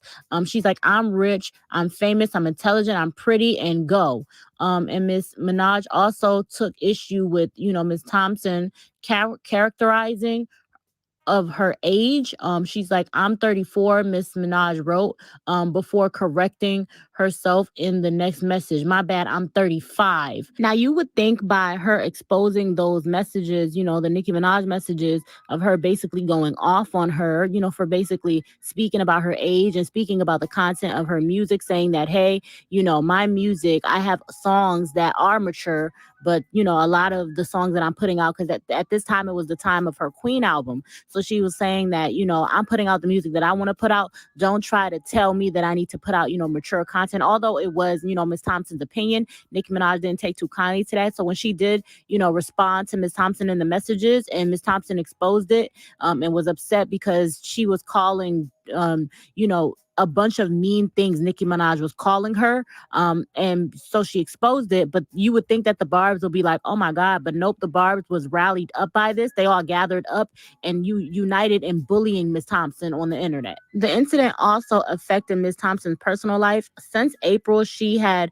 been writing remotely as an unpaid intern for Kevin Civil, the eponymous blog of the hip-hop media personality Kevin Civil, who also advertises artists on social media and brand strategies. Miss Minaj is a client of, Miss Civil. A fact Miss Thompson said that she did not know when she wrote her initial tweet. She just wrote a tweet on social media. But as Miss Thompson, assessment picked up steam online, it was completely boosted up by Nicki Minaj fans. She was told by KevinCivil.com staff in a internal group chat to delete the tweet. Around the same time, Miss Thompson realized that she had been messaged privately by Nicki Minaj. "If I just posted the DM I got," Miss Thompson tweeted cryptically, "I will lose a lot. I want a career in writing, and who will hire me after this? But this DM is disgusting." Miss Civil said in an interview that she and her staff believes that Miss Thompson tweets were referring to, their internal chat to her, and did not know at the time that Miss Minaj had sent Miss Thompson a direct message until hours later. Now, after she posted those tweets, hours later, Miss Thompson received an email from the site chief operating officer, and he basically told her that her internship position had been terminated. Now, this was like an entire crazy situation because Nicki Minaj had warned her, kind of like what she did to Lotto, like, this is not going to benefit you in the long run. And then Lotto was like, "What's not going to benefit me?" She did the same thing to this young lady. She told her, "Hey, by posting those messages, yeah, I sent it to you, and yeah, it was nasty, but you don't have the right to speak out." And this is nothing new. We've heard K. Michelle say that, "Hey, I'm not supposed to say anything." When Nicki Minaj took my song and, that entire situation happened, they told told me that I couldn't say anything. And that just was unfair at the moment, you know, because she felt as though I was sleeping with Meek Mills. And, you know, this is a tactic. Nicki Minaj will threaten people behind closed doors, you know, send her fans after people behind closed doors, but they're not supposed to say anything. So it kind of looks like she's not doing anything. That's that throw rocks and hide hands type of narrative that she does, because, you know, she'll do something and then stop people from speaking out publicly, or else their career's over, or else they're going to get, you know, fired. You know, it goes on and on. The site's chief operating officer basically wrote that Ms. Thompson had been asked to be respectful to any of the clients which whom the site, you know, leadership are working with or are building a relationship with.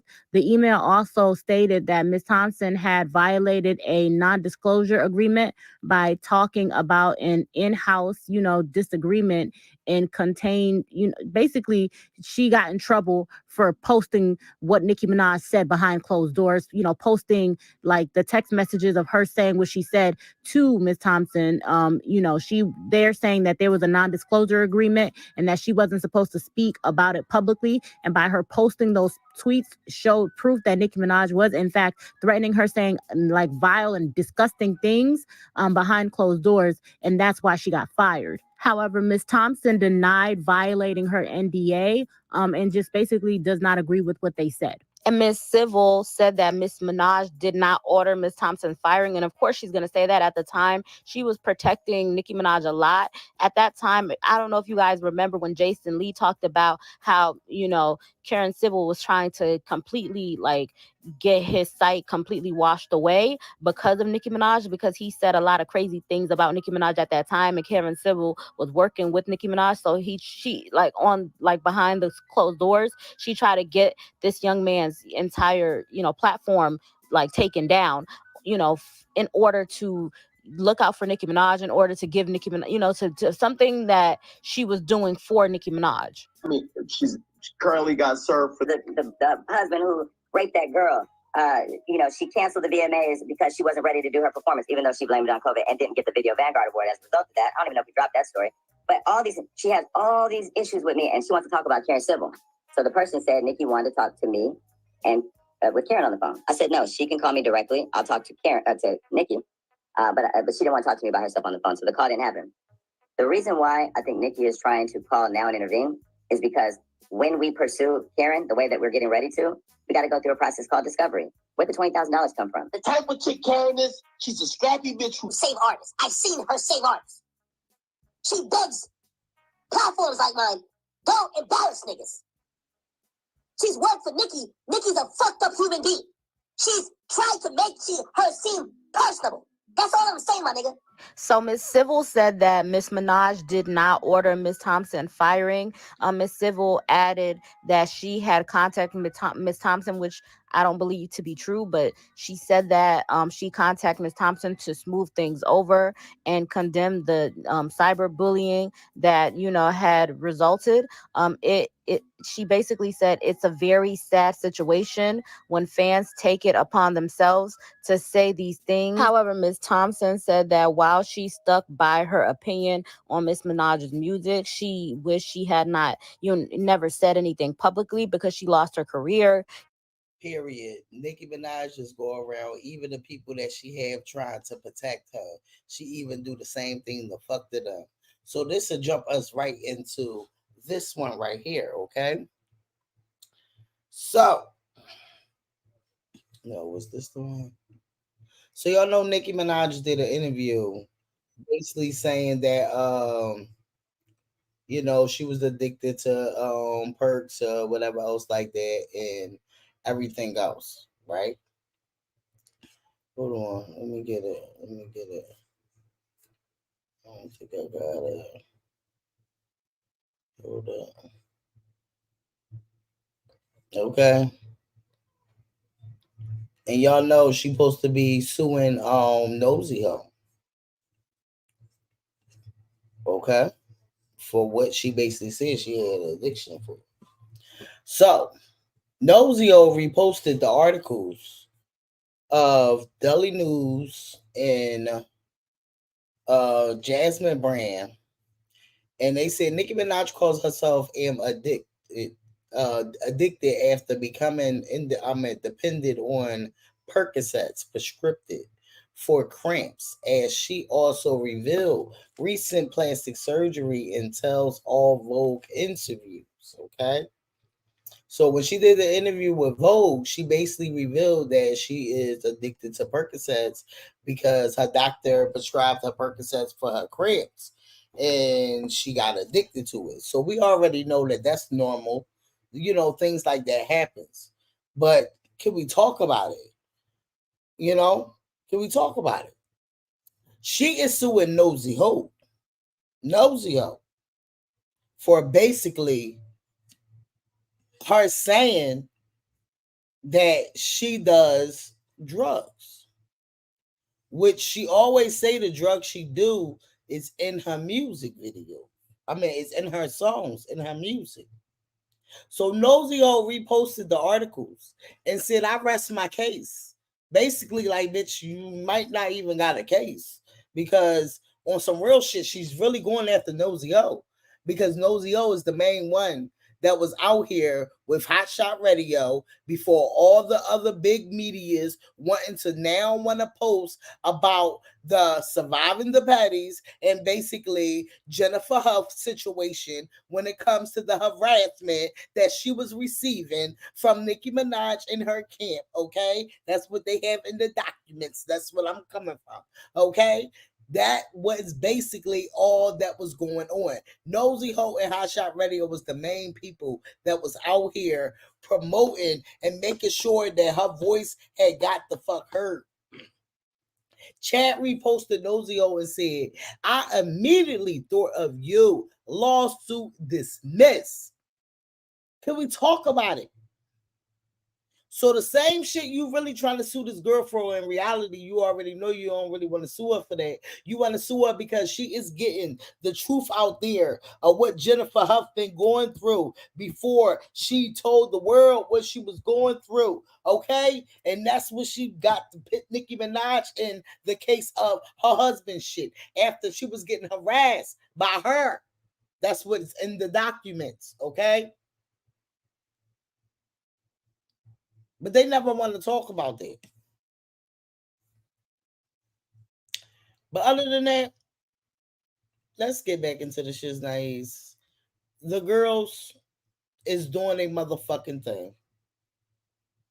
We got the horse teeth only say what he say about Cardi to get a rise out of y'all. And y'all got to stop letting him and the rest of these people get a rise out of us, because they already fucking know that that is what's going to turn us the fuck up when they say dumb shit, and we see the type shit that's going on, and we see where they trying to focus their energy at. They know what the fuck they be doing, and they try to pin to her buttons. Why? Because she gave them so much of her for a long time. And I'm thinking now she's learning that she can't keep talking to these people and being in like cool with them, and they able to just call her while they on live, or saying, oh yeah, I talked to her and it wasn't like this, it wasn't like this. No, let me see how you really fucking feel about me. And trust and believe, she been seeing it from all the fucking parties. Okay, so Cardi did this, and that's what gets them mad, okay? So this is what Nicki Minaj is still trying to catch up to.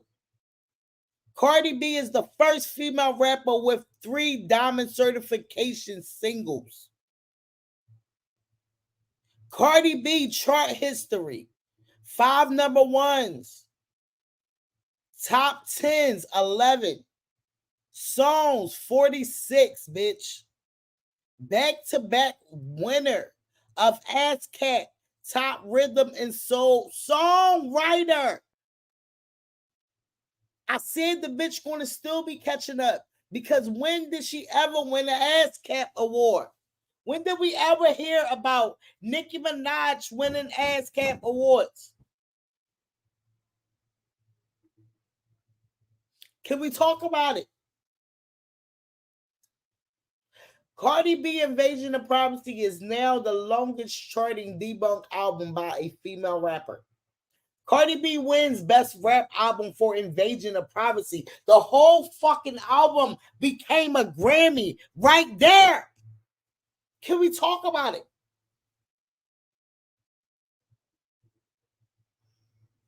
Can we talk about it? She did what needed to be done. Okay? No matter these fucking people options of Cardi's success, she has achieved in such a short amount of fucking time, bitch.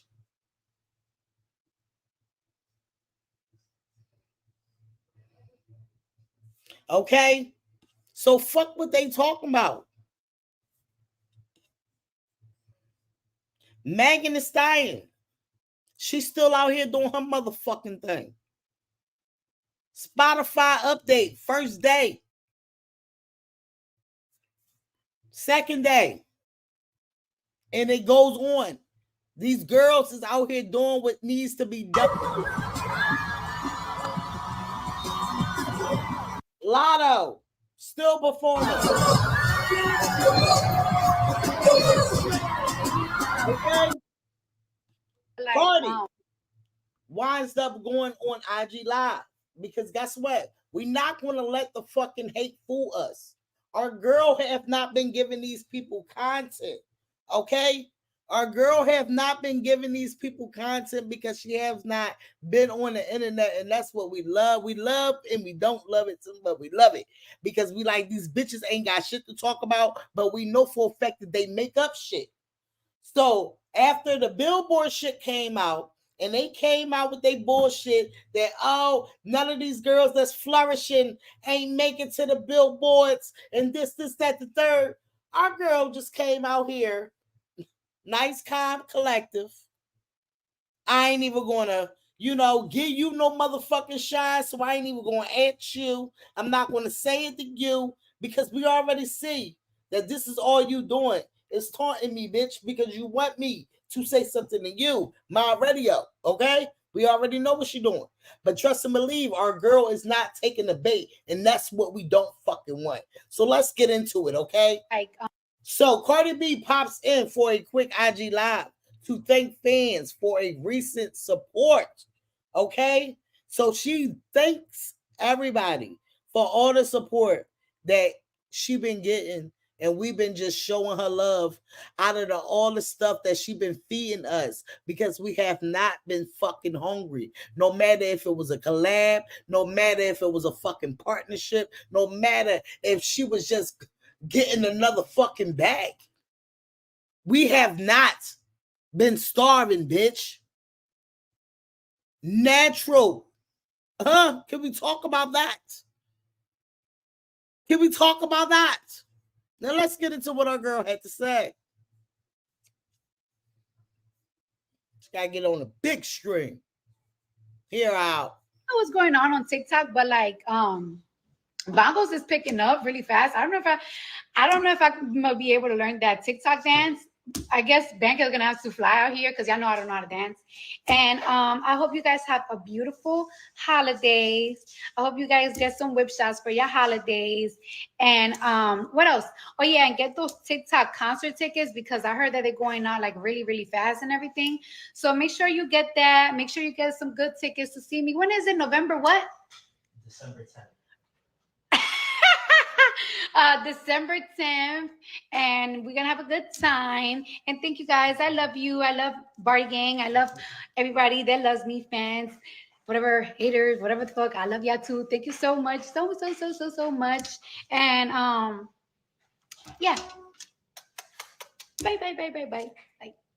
Good. It looks so cute. I love it. Bye.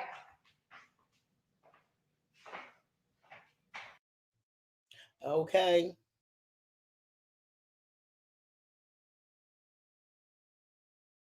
Baddest bitch in the motherfucking game.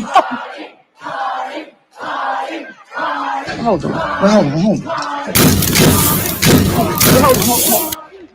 Let me hit him with the tag. Hold the phone.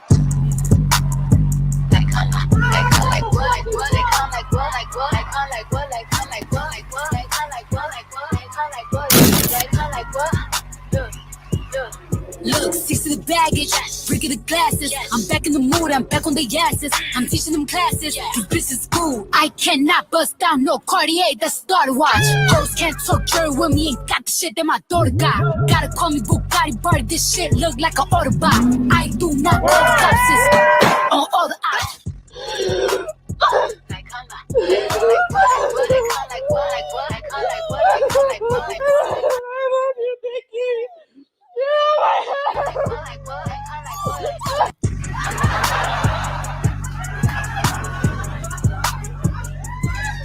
A few moments later. Hey yo, they about to again kicking some dumb flow. Think they have a juke with it, some young hoe. This is supposed to be Pink Fridays 2 rollout time, right? Who cares anymore? Like, that's a chop. All of it's a chop.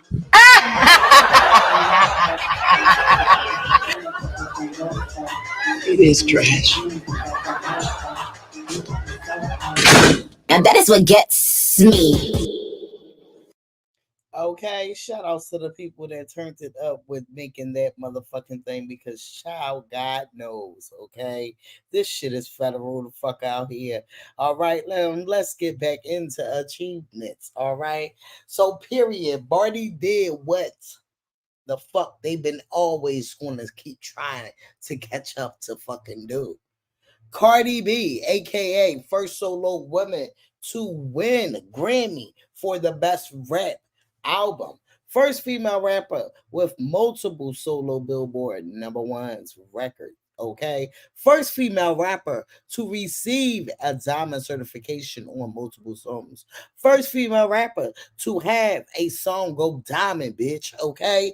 First female rapper to cover the US Vogue. First solo female rapper to hit #1 since 1998, bitch. Okay? First female rapper to win BET Awards album of the fucking year. Just put the whole fucking album as a fucking Grammy, bitch. Can we talk about it? And it feels good not having to lie for her achievements. Okay? Understand that. Like, share, motherfucker, subscribe. Get the motherfucking lighters up. Y'all already know. They never ready to talk about it, but we the fuck here and we is going to talk about it. Okay? We definitely is. Now let's get into some more shit naive, okay? So after that one right there, okay, Cardi B verse from WAP was quoted in the Netflix series, The Fall of the House of Usher. So you tap on the mask and it takes you to the payment page. We're working on getting Apple Pay up before tomorrow night. Working on your guest list too. All right. Good job, Raj. Okay. I'm thinking we get everybody on the dance floor, install some padding up in here, and turn on those sprinklers, make it rain. Kicks off the fuck fest. Nobody sucks or fucks until the rain starts. Yes? Well, I said certified freak. 7 days a week. Wet ass party. Make that pull out game week. Is that what the song is now? Uh-huh. Yeah? Yeah. Okay, so you know our girls is out here doing what needs to be the fuck done. Okay, so loving this Throwback Thursday video of Cardi B manifesting her life in this before the bad clip. Let's get into it, y'all. When I was 7 years old, I just was, oh my gosh, I'm gonna be an actress, I'm gonna be a singer, or like, oh my gosh, I want to be an astronaut, I heard about this and that, oh my gosh, I'm gonna be a doctor. I just want to be all these things that is like big careers that young kids know, like doctors, nurses, lawyers, movie star, a model. I was always skinny, so my family always be like, oh my gosh, she's the model of the family. As I got older, I went to a school that like everybody used to act and everybody used to sing. I'm like, oh my God, these people sing better than me. Oh my God, these girls act better than me. And you know, like reality change. And it's like the subject that I'm really good in is history. I'm good in global history. I'm good in U.S. history. And I was like, I'm going to be a history teacher. And even when I went to college, I took classes. I took Western civilization classes, things like that. Like, and I just thought I was gonna be a teacher, but then it was just like, I don't think I'm gonna be fit for it. Like, I started like understanding that I don't speak English as proper as a teacher do. I notice I don't have patience, and I notice I just don't like to be bossed around. You know what's so crazy? When you're 19, 20, 21, it's like, what am I going to do? What am I going to be in life? What am I studying in school? Like, how is this going to benefit me in anything that I want? You know, I was dancing. My goal was to save a certain amount of money to buy a house, rent the house out, flip it, and then you buy your other house. Just things like that. Something that I know that it is not impossible to do. But life just took me to another way, and like I could do that. I could buy a house right now and I could flip it, but it's not the only thing that I could make money. Like I got so much resources, so many other ways, so many business ideas that I could do, all because the followings. And what's so funny? Like a lot of people be like, oh, like people be dying to get a lot of followers, like, oh, people be feeding for followers. Like it is important because it's a business, like you could sell anything you want. When Instagram videos came out, I just was talking to my little 500-600 followers that I have. Most of the people know me, so they just thought it was just me being funny. I never knew that like 2 or 3 videos people will be reposting it out of nowhere. I'm like, oh my god, how I got 5,000 followers? How I got 10,000 followers? Like me, I always had a plan. Like when I'm 25, that's when I'm gonna own a couple of businesses and I will have a kid. But it's like I can't even say that because so many people got so many plans for me that it's just like, oh my god, I don't even know what the future has in store for me. But the goal is to always generate money.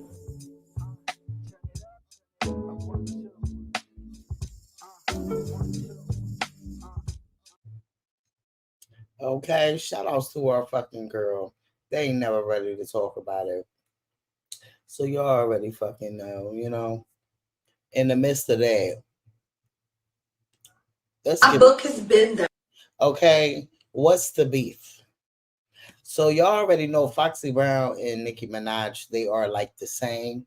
Nicki Minaj is just this generation of what Foxy Brown was when she was coming for Lil' Kim and trying to get into cahoots with Nicki Minaj to beef with Lil' Kim back then.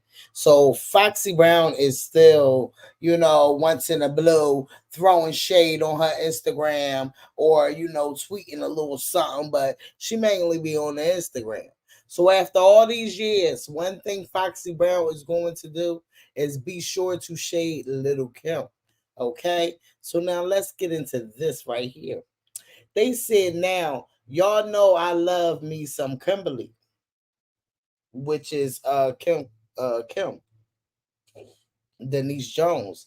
But I think Foxy be more tuned in than I do. Official Kim Barbie said. After Kim joked on a recent live that her highly anticipated memoir is outselling the Bible in pre-sales. Here goes Foxy in her Instagram story with the shade. At what point do we let this go? Lil' Kim and Foxy Brown. So not even that. We want to get into her even jumping in Claudia inbox because Claudia said something. So we're going to get into it, okay? Foxy Brown. This is Lil' Kim on her IG Live. Our book has been done. And I'm going to write y'all a letter to tell y'all what's going on, but it's not really cool. But I don't want to use this to talk about it. I really don't. But just know, it's like that. It's crazy. Like when we post our pre-sales, we be surpassing the Bible. And that's crazy. And the thing is, it's like the Bible, like I don't take that lightly. I already know that. But it's like, it's some crazy shit going on behind the scenes. You have to be really careful when you deal with these book companies because they try to like really like take advantage of you, the little black girl. Okay. Yeah, but I'm going to write y'all a letter because I don't really want to use this right now, and especially not at this time. and I just was chilling. We was outside all night. Shout out to my bro, Sway Lee. That's one of my other hearts. And Jimmy, I love you. My book has been done. Okay, so right after Little Kim came out here with that, mind y'all, that was a couple of days ago. Foxy Brown must have just got wave of it, and she came out here with an Instagram post saying Bible, which that's what Little Kim was just talking about. It's been 84 years. It's been 84 years. And Kim still pays her fucking dust. This is why her and Nicki Minaj is so fucking cool, because they are alike, bitch. Okay? Claudia wrote in the comments and said, leave Kim alone, Foxy. That's why Karma is whipping your ass left and right. Kim literally bothers no one. Okay, so now let's get into what Claudia wrote to what Foxy Brown wrote to Claudia, because Claudia said something about it. Let's get into it. Hold up. You know I gotta find it. I just be snapping shit. And I ain't put nothing together tonight, so y'all gonna scroll down with me. Y'all see something y'all want to talk about, just let me know. But we're gonna scroll down because Claudia, see if the bitch had beef. Hold up. Claudia said the bitch is beefing with her for no apparent reason. Okay. Hold up, give me a second.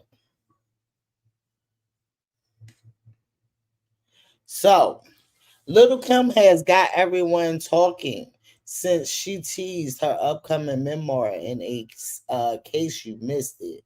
During a recent Instagram live, the rapper star gave fans an update on her book titled The Queen Bee. After working on it for years, Kim 49 told viewers that my book has been done. She added, when we post our pre-sales, we be surpassing the Bible. And that's crazy. And that is it. Okay, y'all remember we just heard that video when she said it. And then they said, while many of her supporters are excited to get their hands on a copy, others couldn't get past Kim comparing her upcoming book to the Bible. Some social media users even noticed fellow rapper Foxy Brown may have also laughed at Kim comments. Foxy made an Instagram post that read Bible. Remember, we just read that. Now, of course, the possible shade did not come as a surprise, given their past beef. However, Claudia Jordan was just not here for it. After expressing how she wants Foxy to leave Kim alone, the tables would turn. Rapper slid in Jordan's DM, which is Claudia Jordan's, to warn her. However, the clapback queen did not back down. So this is her in Claudia Jordan's DM. Foxy says, somebody better warn you, nobody bitch. Okay? They said, Claudia said, LOL, what you going to do to me? Fight me like your career has been fighting success as of late? No one is scared of an old bitch. Trust me, I am one too. Now, fall back and stop embarrassing yourself, dummy. Foxy Brown wrote back and said, feet looking like Doritos. Watch your mouth. See, look, that's some Nicki Minaj shit. Like, bitch, you just got childish and we on some grown women shit. Like, what?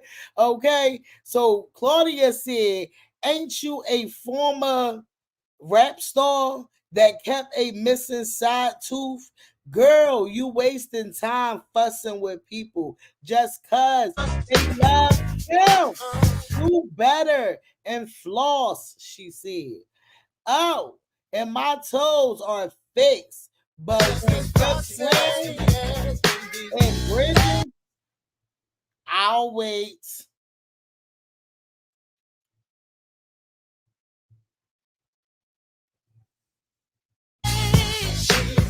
Then Foxy Brown sent her an article, what is Claudia Jordan famous for?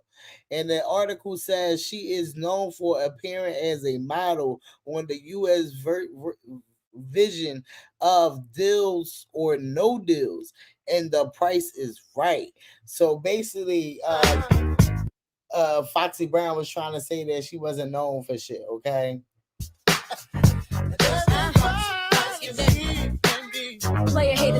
So Claudia was being petty, and she took an article and said, it says Foxy Brown gets the from, I don't know what the fuck it says, and she said you will not win, and even just a Deal or No Deal model has more revenue, followers, and cents than you. Go away, and it's still Team Kim, hater. And every other minute wanna know what you drove. And every third minute wanna know what the Okay, so that's what was going on, and this is when she was shading Little Kim, and then people was not here for it. Okay, so that is what was going on, and she wrote in Jason Lee comments to Claudia Jordan and said, "I said what I said. Foxy been hating on Kim since Bill Clinton was in office. Move on." Okay, I feel like that too. Move the fuck on. Okay, move on. Because we be trying to go back to the throwbacks and shit, you know? I know what's right from what's wrong.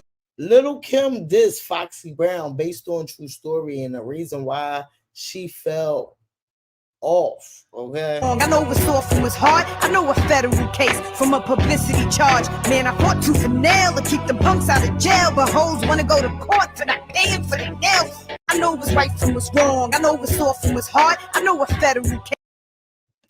Foxy Brown dissed on August the 29th, 2004.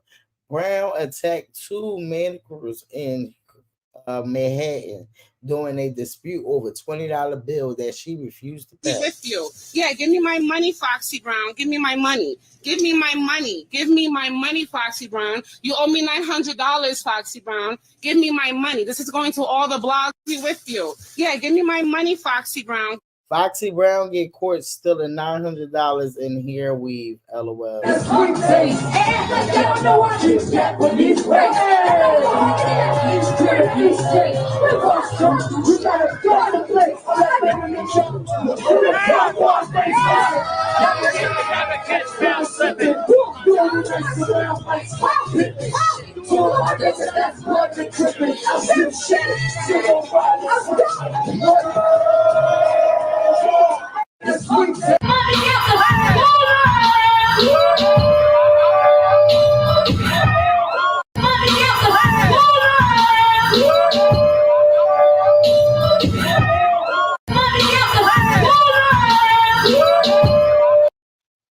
Child, well, you already know, at the end of the motherfucking day, these people will always be on some school grade type shit for the rest of their motherfucking lives. Okay? Birds of a feather flock together, and Nicki Minaj and Foxy Brown been flocking together since they've been trying to team up on Little Kim. And now it's still going on to this day. Okay? They never ready to talk about it. Like, share, motherfucking subscribe. Shout outs to y'all being in the motherfucking house.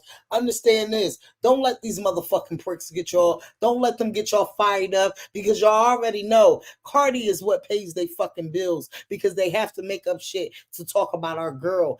These girls out here still flourishing. We ain't mad. We ain't fucking pressed. Get them lighters up. Like, share, motherfucker, subscribe. Shout outs to y'all. Y'all already fucking know how we do it. Y'all could have been anywhere else in the world, but y'all was the fuck here was. Let's talk about it. See y'all.